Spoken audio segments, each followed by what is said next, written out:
Good morning बेटा। अपना subject agriculture biology.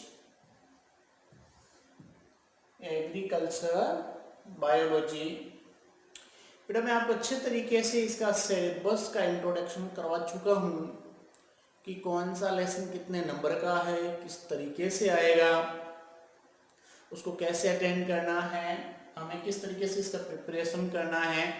इस तरीके से बात हम इससे पहले वाले क्लास के अंदर कर चुके हैं। ये हमारी सेकंड क्लास है एग्रीकल्चर बायोलॉजी की। तो अपन को यहाँ पर ये ध्यान देना है कि जितने भी एग्रीकल्चर के विद्यार्थी हैं वो ध्यान दें कि हमारा सिलेबस काफ़ी लंबा नहीं है, शॉर्ट है एग्रीकल्चर का। तो क्यों ना हम इसमें अच्छे से तैयारी करें तो हमें बेहतर परिणाम हासिल हो सकता है। तो ये एग्रीकल्चर बायोलॉजी की मैं बात कर रहा था। तो इसके अंदर हम यहाँ पर एक लेसन शुरू कर रहे हैं जो अपना सेक्टर है, सेक्टर नंबर 2 बायोटेक्नोलॉजी। क्या नाम है उसका? बायोटेक्नोलॉजी।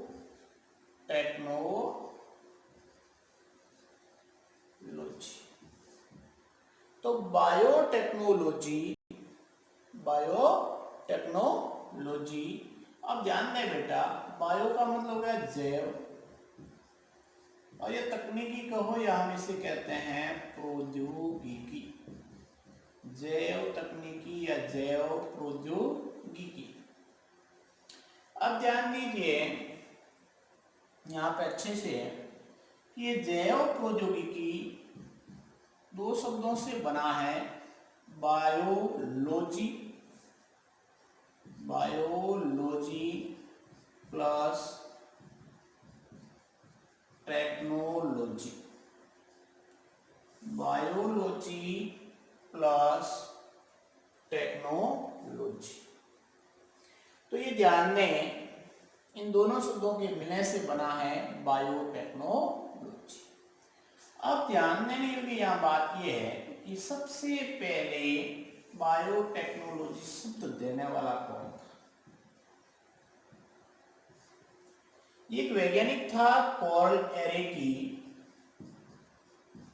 ध्यान दें, पॉल एरेकी जो 1919 के अंदर उन्होंने बायोटेक्नोलॉजी शब्द का प्रयोग किया। तो ये काफी अच्छा क्वेश्चन है और इम्पोर्टेंट क्वेश्चन भी है।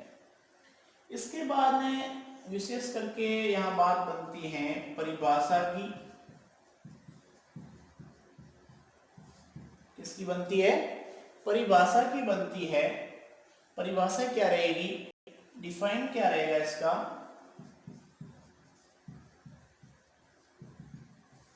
डेफिनेशन क्या रहेगी? तब हम कह रहे हैं कि वह तकनीकी जिसमें जीवों के उत्पादों का प्रयोग होता है या जीवों के जीनों से कोई उत्पाद बनाए जाते हैं, ऐसी तकनीकी को जैव तकनीकी कहते हैं, जिनसे जीव उत्पादों का उपयोग किया जाता है। वह तकनीकी जिसमें जीवों के जीनों या उनके उत्पादों को बनाया जाता है या उनका उपयोग किया जाता है, उन्हें हम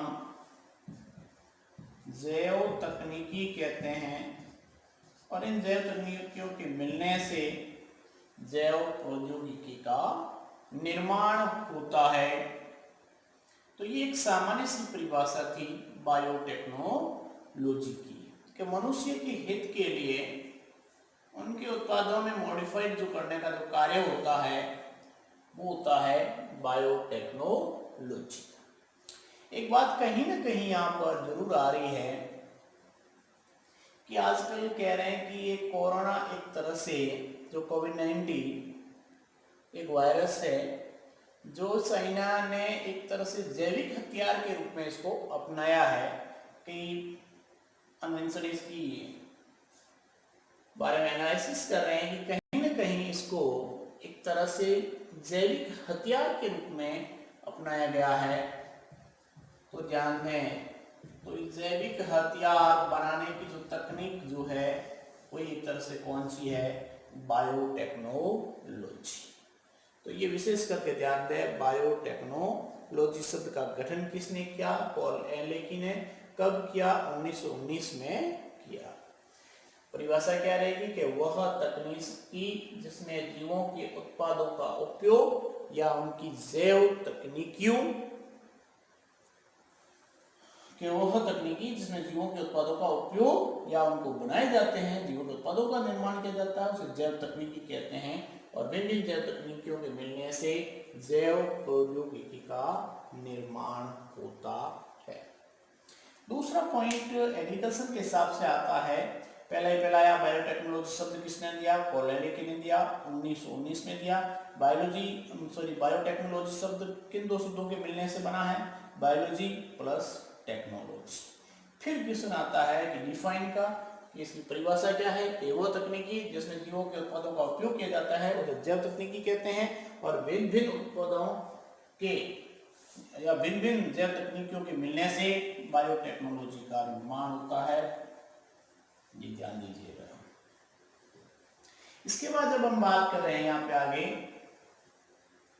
तो मुख्यतया दूसरा पॉइंट जो आता है वो एक तरह से आता है हिस्ट्री का, कि इनकी हिस्ट्री क्या है।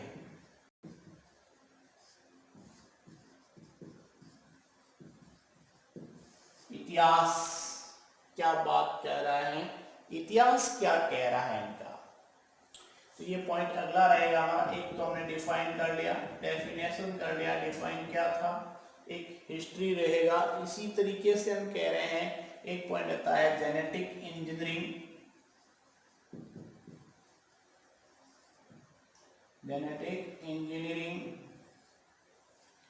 इसी तरीके से हम कहते हैं एक तरह से रेस्ट्रिकेशन एंजाइम,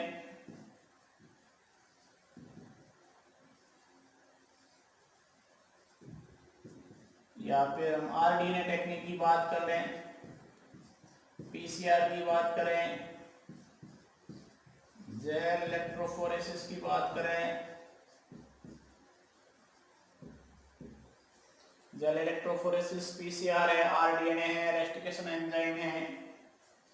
आरडीएनए के निर्माण के लिए जो आवश्यक उपकरण या कहें या एक तरह से हम कहें जो मुख्य स्टेप जो रहेंगे जिसमें किन किन भागों की जरूरत पड़ेगी इसमें, तो डीएनए पॉलीमरेज है, डीएनए पॉलीमरेज है, डीएनए लाइगेज है,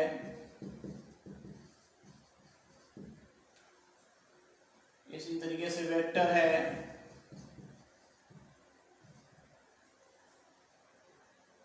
और इसी तरीके से हम कह रहे हैं फॉरेन डीएनए है, ओरिजिन डीएनए वेक्टर है, डीएनए लाइगेज है, डीएनए पॉलीमरेज है। ये एक तरह से हम कह रहे हैं आरडीएनए के निर्माण के लिए इनकी आवश्यकता रहेगी। और फिर इनका स्टेप आ जाएगा किस तरीके से इनका निर्माण किया जाएगा, वो तकनीक इसके अंदर आ जाएगी। इसके अंतर्गत हम एक और बात कहें, ट्रांसजेनिक एनिमल्स एंड प्लांट, पराजनी तंतु कहते हैं, ट्रांसजेनिक एनिमल्स या फिर प्लांट, ट्रांसजेनिक पादप और ट्रांसजेनिक जंतु। एक पॉइंट इसके अंदर और आ जाता है cDNA लाइब्रेरी, cDNA लाइब्रेरी। फिर इसके अंदर एक और आता है gene transfer method, direct and indirect.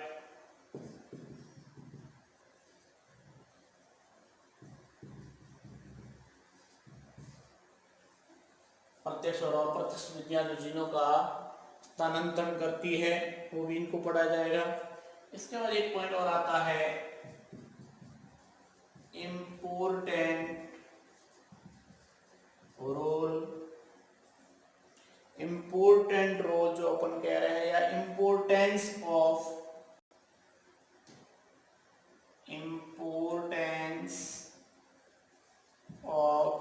Biotechnology in agriculture के स्कोप में बायोटेक्नोलॉजी का क्या महत्व है, ये इतने जो पॉइंट जो मुख्य तो मैंने आपको बताए हैं, इनका हम बेटा अध्ययन करेंगे किसके अंदर, बायोटेक्नोलॉजी के अंदर। तो ये हमारा जो लेसन दो भागों के मिलने से बना है, एक तो बायोटेक्नोलॉजी जिसके अंदर ये जेनेटिक इंजीनियरिंग का, और एक आ जाएगा प्लांट टिश्यू कल्चर का। दोनों स्टेप मिलकर इस लेसन का निर्माण करते हैं, लेकिन बायोटेक्नोलॉजी के अंदर इतने पॉइंटों का अध्ययन किया जाएगा जो मुख्यतः एग्रीकल्चर के अंतर्गत आते हैं। तो आगे ध्यान दें,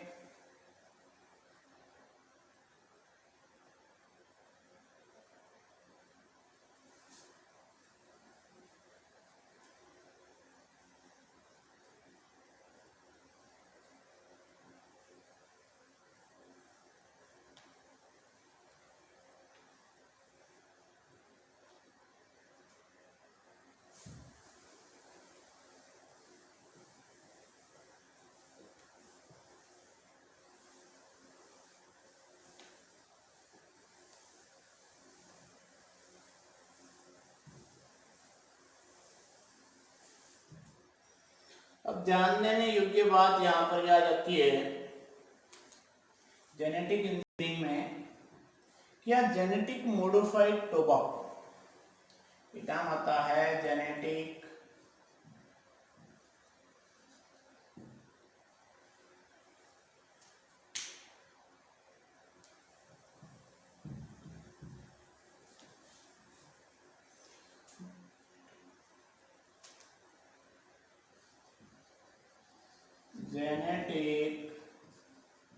मॉडिफाइड टोबैको। तंबाकू के अंदर जीनों को जेनेटिक मॉडिफाई किया गया, किसको, तंबाकू में हम कहें जेनेटिक मॉडिफाई और टोबैको, जिसके अंतर्गत कहें ये सबसे पहले अपन कहें जो 1983 शायद, जहां तक बात करें अपन 1983 में पहली बार बैक्टीरिया के अंदर एक तरह से हम कहें जो एंटीबायोटिक्स जो की खोज की गई, वो सबसे पहले एक जीवों का स्थानांतरण किया गया, जिसमें फिर वो कब किया गया, 1983 के अंदर। 1983 में जेनेटिक मॉडिफाइड टोबैको, तो जेनेटिक मॉडिफाइड टोबैको जिसके अंतर्गत हम बात करें तो एक तरह से संरचना, तो ध्यान दें बेटा, यहाँ पर हिस्ट्री के बारे में कह रहे थे, हिस्ट्री ऑफ बायोटेक्नोलॉजी के बारे में। तो सबसे पहले हिस्ट्री ऑफ बायोटेक्नोलॉजी, हिस्ट्री क्या है बायोटेक्नोलॉजी की, तो मैं आपको सबसे पहले ही कह रहा था कि वैसे एजी के अंदर बात करें तो बहुत ही कम विवरण दिया हिस्ट्री के अंदर, लेकिन कुछ सामान्य सी बातें हैं जो हमें ध्यान रखनी बेहद जरूरी होती है, क्योंकि वो कहीं ना कहीं अपन जैसे जैसे आगे बढ़ते जाएंगे तो उनके अंदर आती रहेगी, तो उनको जानना हमारे लिए जरूरी है। तो ई कोलाई, जिसे हम एशेरोशिया कोलाई कहते हैं, ध्यान दें, ई कोलाई जिसके माध्यम से हम जीनों को ट्रांसफर करते हैं, तो ई कोलाई का नाम काफ़ी आता है, एशेरोशिया कोलाई। तो इसकी जब हम सबसे पहले बात करते हैं कि 1885 के अंदर ई कोलाई जीवाणु की खोज थियोडोर एसेरिस ने की थी, याद रखिएगा, किसने की थी, थियोडोर एसेरिस ने की थी। इसीलिए आपको ध्यान होगा कि 1885 में ई कोलाई जीवाणु की खोज थियोडोर एसेरिस ने की थी। किसने की थी, थियोडोर एसेरिस ने की थी। इसीलिए आपको ध्यान होगा ई कोलाई का पूरा नाम होता है एसेरिचियाई कोलाई। वो नाम एसेरिच एक तरह से इस वैज्ञानिक के नाम पर इसका रखा गया। तो पहला पॉइंट तो ये था। इसके बाद जब हम बात करते हैं अगले पॉइंट की, सेकंड पॉइंट की, तब आपको ध्यान होगा एक शब्द आता है क्रोमोसोम, गुणसूत्र। क्रोमोसोम गुणसूत्र। तब हम कहते हैं कि कहीं न कहीं बात करें कि यदि प्रत्येक कोशिका की बात करें, प्रत्येक कोशिका के न्यूक्लियस की बात करें, तो उस न्यूक्लियस के अंदर क्रोमोसोम पाया जाता है या उपस्थित रहता है। उसी क्रोमोसोम या गुणसूत्र की खोज करने वाले वैज्ञानिक का नाम है वोल्टेयर। ये बहुत अच्छा क्वेश्चन है, कॉम्पिटिटिव एग्जाम पूछा जाता है। और इसका था 1888 के अंदर गुणसूत्रों की जो खोज करने वाला वैज्ञानिक था, जिसका नाम क्या था, वोल्टेयर। तो प्रत्येक कोशिका के केंद्रक में गुणसूत्र पाया जाता है, ये ध्यान रखने योग्य बात है, क्योंकि प्रत्येक कोशिका में केंद्रक उपस्थित रहता है और केंद्र के अंदर गुणसूत्र पाया जाता है। फिर बात आती है एडवर्ड बुकनर की। बुकनर की जब आती है तो इन्होंने एक तरह से विकर की खोज की थी। विकर एक बोले तो एंजाइम की खोज की थी, और उस एंजाइम का नाम था जाइमेज। कौन सा एंजाइम, जाइमेज, जिसके ऊपर अपन कह रहे हैं पीछे किसका उच्चारण आ रहा है, एज का। एज का आ रहा है, इसका मतलब कौन है, एंजाइम। जिन्होंने एक तरह से अल्कोहल के कन्वेंशन क्रिया के द्वारा, फर्मेंटेशन क्रिया के दौरान इस जाइमेज एंजाइम की खोज की थी। फिर बेटा आता है कि गंगा नदी के अंदर इतना पानी साफ क्यों रहता है, इतने बैक्टीरिया को कौन नष्ट करता है। तभी एक नाम आता है कि गंगा नदी का पानी साफ होने का कारण उनके पीछे बैक्टीरियोफेज है, जीवाणु भोजी होते हैं, जो जीवाणुओं का नाश करते हैं, उसको कहते हैं बैक्टीरियोफेज। तो ध्यान दें, इस बैक्टीरियोफेज या जीवाणु भोजी की खोज करने वाले वैज्ञानिक का नाम है F.W. वार्ड, जो 1915 के अंदर इस बैक्टीरियोफेज या जीवाणु भोजी की खोज की। किसने, वोल्ट ने। तो ये जीवाणु को एक तरह से भक्षण करने वाला जीवाणु भोजी जो गंगा नदी में अधिक पाया जाता है, जिसकी की वजह से गंगा का पानी क्या है, शुद्ध है। फिर एक बात आती है पेनिसिलिन की। पेनिसिलिन एक तरह से एंटीबायोटिक्स है। क्या है, एंटीबायोटिक्स है। और इस एंटीबायोटिक्स कहें या प्रतिजैविकी कहें,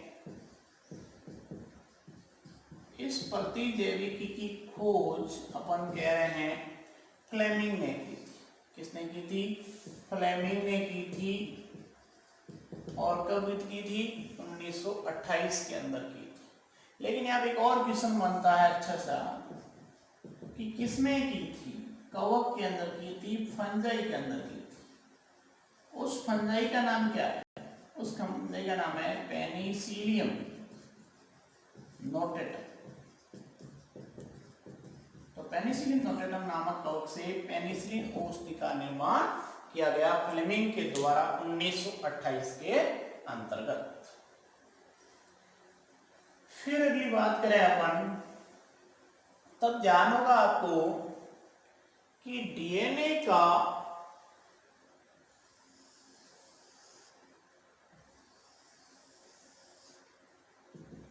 जो डबल हेलिक्स मॉडल था, द्विकुंडल मॉडल, ये किसने प्रस्तुत किया था।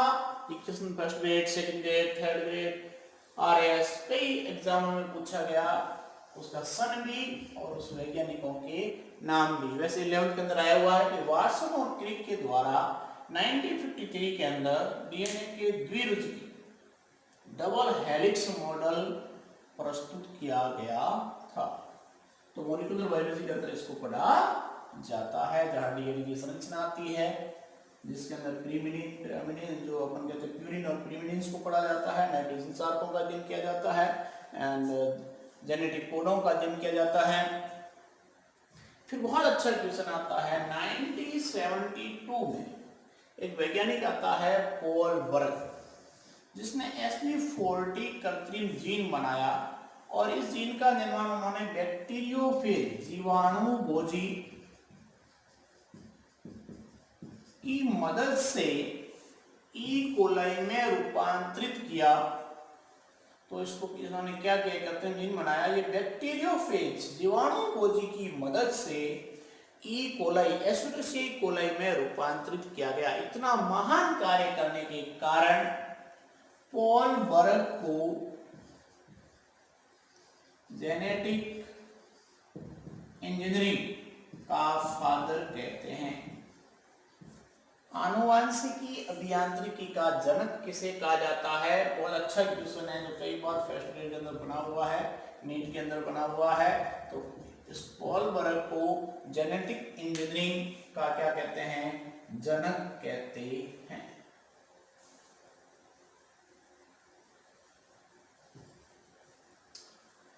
फिर ध्यान दें आगे कि एक आता है आरडीएनए। आरडीएनए जिसका पूरा नाम होता है रिकॉम्बिनेंट डीएनए, हिंदी में कहते हैं पुनर्योगज डीएनए। कोई योग करके पुनः डीएनए का मिलान किया जाता है, उसको पुनर्योगज डीएनए कहते हैं। तो उसका सफल जीव बनाने का जो काम था, किसकी कथा? कोहेने और बोयर ने किया था। Very very important. और ये किया था 1973 में। 1973 के अंदर हार्वर्ड और कोहेन ने मिलके एक सफल आरडीएनए जीव का निर्माण किया। फिर आता है 1983, जिसके अंतर्गत जेनेटिक मॉडिफाइड तंबाकू का पहली बार जीवाणु के अंदर, बोले तो बैक्टीरिया के अंदर एंटीबायोटिक रोधीता के रूप में जीन का स्थानांतरण किया। बहुत अच्छा क्वेश्चन है। कब? 1983 के अंदर एंटी रोधीता जीन का स्थानांतरण किया। किसमें? मॉडिफाइड करके, जेनेटिक मॉडिफाइड तंबाकू के अंदर। फिर एक तकनीक आती है पीसीआर, जिसको अपन कहते हैं पॉलीमर चेन रिएक्शन। ये क्वेश्चन शायद पटवारी के अंदर भी पूछा गया था। कुछ डिजीज को लेके पूछा गया था कि उस डिजीज का पता किस तकनीकी के माध्यम से लगाया जा सकता है। तो उसका आंसर था पीसीआर, पॉलीमर चेन रिएक्शन। तो इसकी खोज करने वाला वैज्ञानिक कैरी मुलिस, बहुत इंपॉर्टेंट क्वेश्चन जो फर्स्ट ग्रेड में कई बार आया है 1983, और अच्छे से क्वेश्चन को ध्यान रखना। कैरी मुलिस ने पीसीआर की खोज की थी 1983 के अंदर। लेकिन पीसीआर का रोल क्या है? पीसीआर आपको ध्यान है बहुत ही कम समय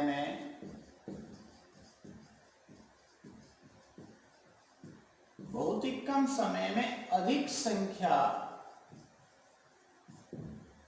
के रूप में डीएनए की क्या कर देता है? प्रतिकृतियां तैयार कर देता है, देन रेप्लिकेशन करने का काम करता है। इसके बाद जब हम बात करते हैं बहुत इंपॉर्टेंट क्वेश्चन जो एक पहले लेवल के लिए काफी हाई लेवल में माना जाता था, अब सामान्य हो गया है, लेकिन पहले ये क्वेश्चन बड़े जबरदस्त क्वेश्चन के रूप में पूछा जाता था कि डॉली भेड़ का क्लोन किसने तैयार किया गया था। अभी भी फर्स्ट ग्रेड के अंदर ये क्वेश्चन आता है कभी कभी। तो विल्मिट और उसके साथियों के द्वारा डॉली भेड़ का क्लोन तैयार किया गया था 1997 में। ये ध्यान रखना अच्छे से। लेकिन ये सभी एग्रीकल्चर के अंदर नहीं है, लेकिन ये बातें मैं केवल सामान्य जानकारी और होने के कारण बेसिक कंप्लीट करने के लिए ये बता रहा हूं। फिर बात आती है स्टेम सेल की।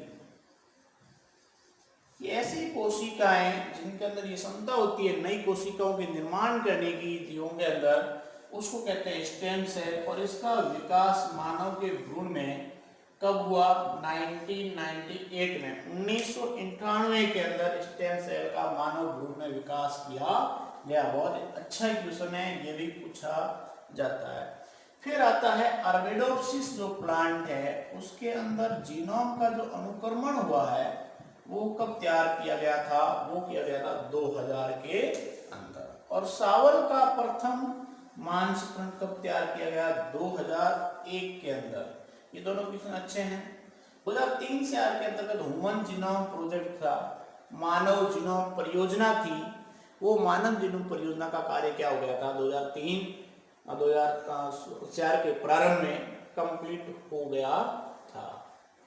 फिर एक क्वेश्चन है, अगला पॉइंट है कि 2015 के अंदर पहली बार ल्यूकेमिया एक कैंसर का प्रकार है। ल्यूकेमिया एक कैंसर का प्रकार है जिसके अंदर जीन थेरेपी का सफल प्रयोग किया गया। जीन थेरेपी की जाती है, जैसे कीमोथेरेपी करते हैं, आपको ध्यान हो युवराज सिंह के कैंसर के कारण उन्हें कीमोथेरेपी की गई थी जिसके एक बार बाल पूरे के पूरे उड़ गए थे। इसी तरीके से ल्यूकेमिया एक सामान्य जो अपन कह रहे हैं कैंसर डिजीज है जिसके अंदर जीन थेरेपी का सफल प्रयोग किया गया, किसके द्वारा? ब्रेस एवं कासिम के द्वारा। ब्रेस व कासिम के द्वारा ये जीन थेरेपी का प्रयोग कैंसर की डिजीज ल्यूकेमिया के उपचार के लिए किया गया। फिर आता है 2016 के अंदर जीका वायरस। क्या था? जीका वायरस था, ध्यान दें। जीका वायरस काफी फेमस हुआ था 2000 अपन कह रहे हैं 16-17 के आसपास, 15-16 में, जो काफी देशों के अंदर इस वायरस का प्रभाव देखा गया था। तो उसकी वैक्सीन तैयार की गई फूड ड्रग एडमिनिस्ट्रेशन के द्वारा। फूड जो अपन कहते हैं ड्रग एडमिनिस्ट्रेशन द्वारा,